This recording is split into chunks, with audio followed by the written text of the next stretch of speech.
जिनको आज हम लोग जारी कर रहे हैं, लगभग 400 कैंडिडेट्स। ये है वो सूची जो आज हम लोग जारी कर रहे हैं। इसमें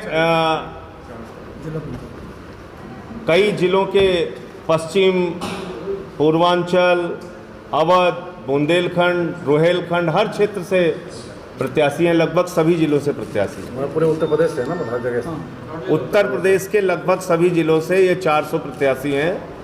अगली सूची जल्द ही हम लोग आपके सामने रखेंगे, क्योंकि प्रक्रिया जारी है। और जैसा मैंने आपको बताया कि ये चुनाव इसलिए भी हमारे लिए महत्वपूर्ण है कि इसमें जो लोग चुनाव जीतेंगे उनके कार्यों को देखते हुए आम आदमी पार्टी आगामी 2022 के विधानसभा चुनाव में उनको प्रत्याशी बनाने के बारे में भी विचार करेगी। तो इसलिए भी ये चुनाव बहुत महत्वपूर्ण है हमारे लिए।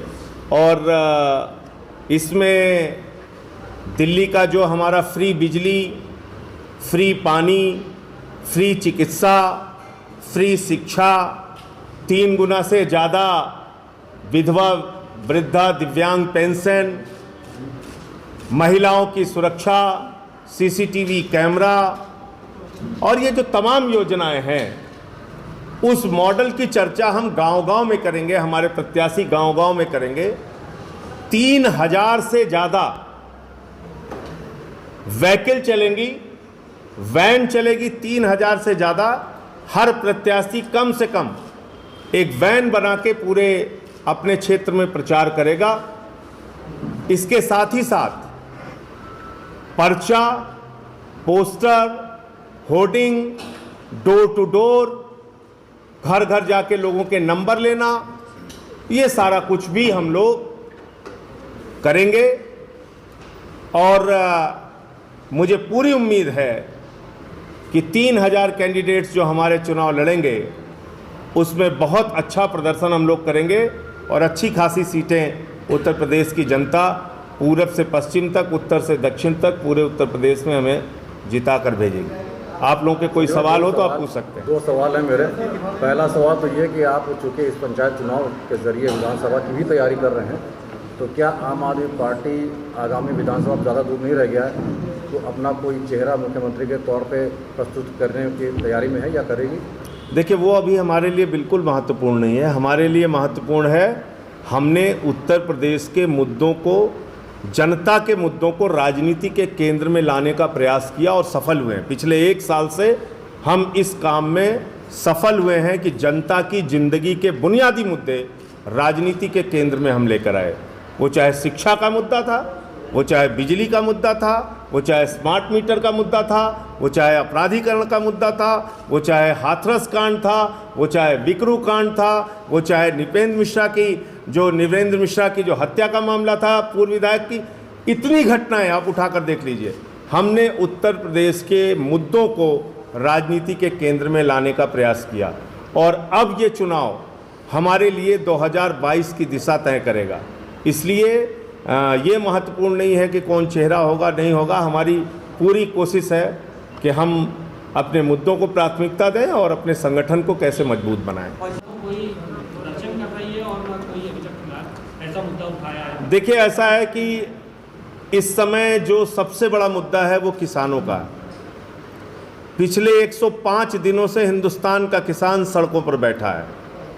उसके ऊपर पानी की बौछारें की गई, उसके ऊपर आंसू गैस के गोले छोड़े गए, अन्नदाता को आतंकवादी कहा गया, उनके ऊपर NIA छोड़ दी गई, CBI छोड़ दी गई, पुलिस छोड़ दी गई। जितने तरीके से उनको प्रताड़ित कर सकते थे किया। प्रधानमंत्री जी ने कहा हम 1 कॉल की दूरी पर हैं, और ये कहे हुए उनको 1 महीने हो गया। आज तक उनकी वो कॉल नहीं पहुंच पाई किसानों के पास। अब आप वार्ता भी नहीं कर रहे हैं, कोई उनके साथ संवाद नहीं कर रहे हैं। तानाशाही की ये पराकाष्ठा है।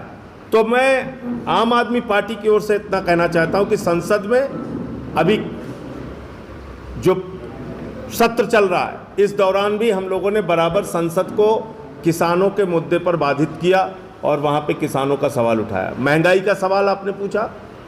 महंगाई के सवाल पर इस देश की जनता तैयार बैठी है और आने वाले चुनाव में आप देखिएगा अपने वोट की ताकत से जनता जवाब देगी इनको। आप बताइए, 100 रुपए से पार पेट्रोल निकल गया, डीजल आसमान पर पहुंच गया, गैस सिलेंडर का दाम आसमान पे पहुंच गया, 2 रुपए 4 रुपए 1 रुपए की बढ़ोतरी पे ये पूरे भाजपाई नौटंकी करते थे, पूरे देश में धरना प्रदर्शन आंदोलन आगजनी शुरू कर देते थे।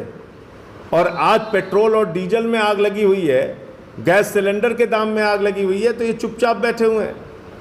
तो ये कहीं ना कहीं दिखाता है कि झूठ की बुनियाद पर ये सरकार आई है और झूठ बोल बोलकर इसके नेता गुमराह करते हैं लोगों को। अभी दुर्गेश चौधरी का मामला सामने है उत्तर प्रदेश में आपके, आप देखिए कि एक लड़का जिसकी नौकरी आदित्यनाथ जी के कार्यकाल में नहीं लगी, उसका भी वीडियो चला दिया कि साहब नौकरी लग गई। तो क्या करेंगे आप? ऐसे ही चल रहा है भाजपा का खेल। तो अभी ममता बनर्जी जी के ऊपर हमला हो गया। हर जगह अगर आप सोचते हैं कि हम लोगों को कुचल कर अपनी राजनीति करेंगे, वो ठीक बात नहीं है।